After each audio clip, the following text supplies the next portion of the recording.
Dawn breaks over the icy fjord.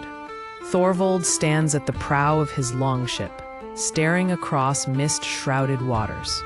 Thorvald addresses his crew, reminding them of glory, land, and riches awaiting across the sea. Freydis sharpens her axe, her serpent-emblazoned shield, beside her eyes narrowed in focus. Thorvald gives the word, sails unfurl, and the fleet sets out toward the British Isles. Strong winds buffet the ships. Freydis steadies herself and shouts commands to younger warriors. 3 days later, a forested English coastline emerges through the morning fog. On the beach, Edric the Saxon inspects the horizon, alert for any danger. Alarm bells echo through the Saxon village as dragon-prowed ships appear offshore. Aldith clutches her basket, eyes wide in terror at the approaching fleet. Edric rallies local fighters, brandishing his shield, determined to defend his home. Thorvald leaps into the surf, leading the charge onto the English shore. Freydis charges beside Thorvald, shield held high, letting out a fierce battle cry. Edric leads his men onto the sand to meet the invaders head-on. Screams and the clash of metal fill the air as battle is joined on the tidal flats. Aldith hides behind a hut, trembling, praying for her family's safety. Thorvald duels Adric in the surf, steel weapons flashing in the breaking waves. Freydis guards Thorvald's flank, parrying a farmer's spear and hurling him back. A loud horn sounds.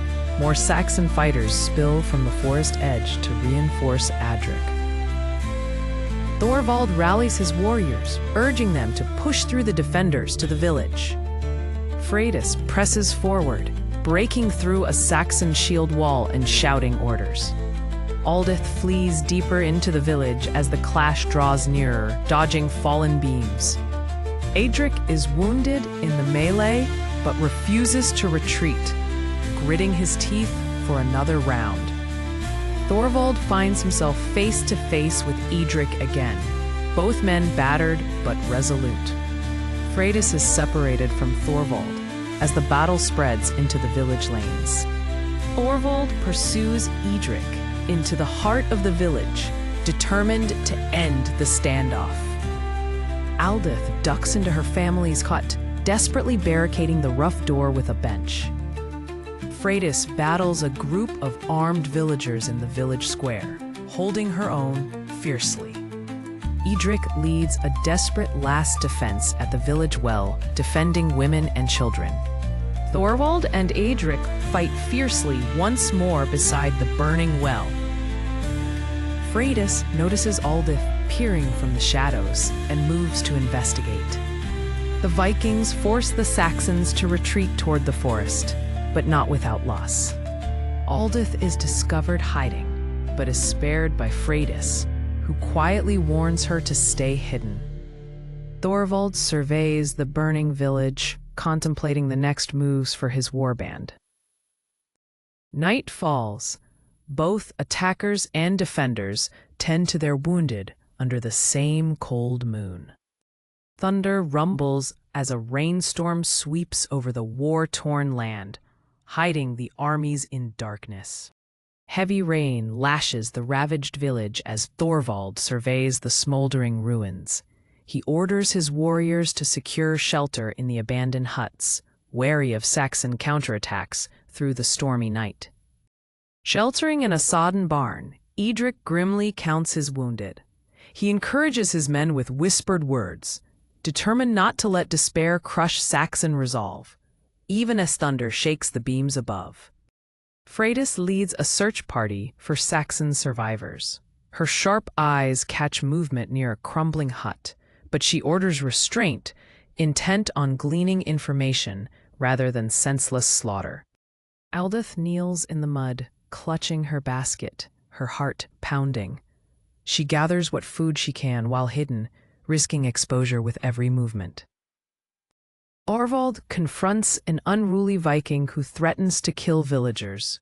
He asserts control, enforcing discipline among his warband and reminding them of the value of hostages and supplies. By morning, the storm subsides. Edric limps outside, rallying his remaining warriors. He vows to reclaim their home, his resolve burning brighter than the fires that razed their village. Thorvald and Freydis scout the surrounding hills, plotting their next raid. They spot distant Saxon banners on the horizon, signaling fresh defenders mobilizing. Aldith is discovered by a group of retreating Saxon villagers. She is welcomed cautiously, her survival seen as an omen, and she shares what little food she has saved. Freydis interrogates a captured Saxon, seeking knowledge of hidden defenses and supplies. She promises safety for cooperation, terror for betrayal. Thorvald orders the repair of the longships, eager to maintain an escape route. He assigns a small crew to guard the harbor, ever wary of Saxon retaliation from land or sea. At sunrise, Thorvald stands on a bluff overlooking the battered village, scanning for any sign of renewed Saxon attack. The crackle of smoldering thatch and distant crows fill the tense air. Freydis inspects the damage to the Norse shields and weapons, prioritizing repairs as restless warriors grumble about the coming battle. Hidden among villagers, Aldith discreetly aids wounded neighbors, sharing bits of bread and calming frightened children, while Saxon refugees whisper fearful rumors. Edric, limping, consults with his closest fighters by firelight, urging unity and vowing to strike as soon as the Vikings show weakness.